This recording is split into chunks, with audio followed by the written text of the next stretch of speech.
ধানমন্ডি ৩২ নম্বরে চলছে ডিজে পার্টির আয়োজন। আমরা দেখতে পাচ্ছি এই মুহূর্তে বেশ কিছু সাউন্ড বক্স এবং যে সাউন্ডের সরঞ্জামাদি সেগুলো এখানে নিয়ে আসা হয়েছে এবং বসানো হচ্ছে এলইডি প্রজেক্টর। দেখতে পাচ্ছেন এই মুহূর্তে সরাসরি আমরা রয়েছি ধানমন্ডি ৩২ নম্বরে এবং এখানে কিছুক্ষণ আগেই আসলে এই সাউন্ড বক্স এবং এই যে এলইডি লাইটের যে সরঞ্জামাদি এলইডি স্ক্রিনের সেগুলো আসলে নিয়ে আসা হয়েছে এবং এই মুহূর্তে স্থাপন করা হচ্ছে এই ধানমন্ডি ৩২-এর যে লেকের পার সেই লেকের পারে।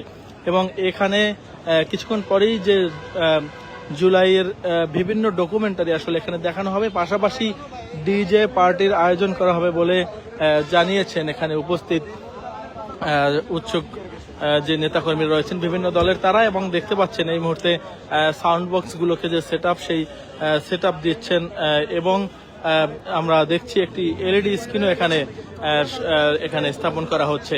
এখানে কিছুক্ষণ পরে আসলে তারা ডিজে পার্টির আয়োজন করবে বলে এখানে জানা গেছে এবং আমরা দেখছি সেই সরঞ্জামাদি এবং সেই যে সেই আয়োজন কিন্তু এই মুহূর্তে চলছে সেটি দেখতে পাচ্ছি।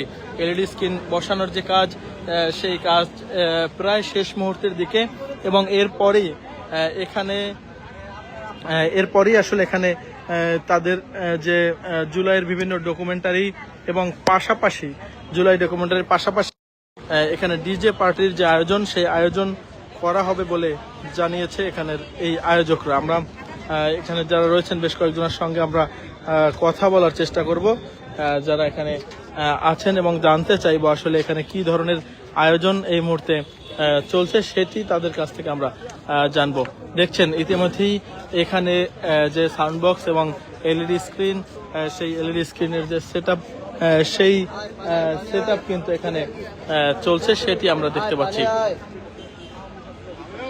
তবে এর আগের বছরগুলোতে কিন্তু এখানে ভিন্ন চিত্র ছিল এবং এখানে কিন্তু শেখ মুজিবুর রহমানের মৃত্যুবার্ষিকী উপলক্ষে এই এলাকায় কিন্তু তখন এখানে শোক দিবস পালন করা হতো এবং সরকার বিভিন্ন দিবসের পাশাপাশি এই 15ই আগস্টের এই শোক দিবসটিও বাতিল করে দিয়েছে, যার ফলে আজকে আসলে এই দিনে অর্থাৎ 15ই আগস্টে এই ধানমন্ডি ৩২ নম্বরে ভিন্ন রকমের এই চিত্র দেখা যাচ্ছে।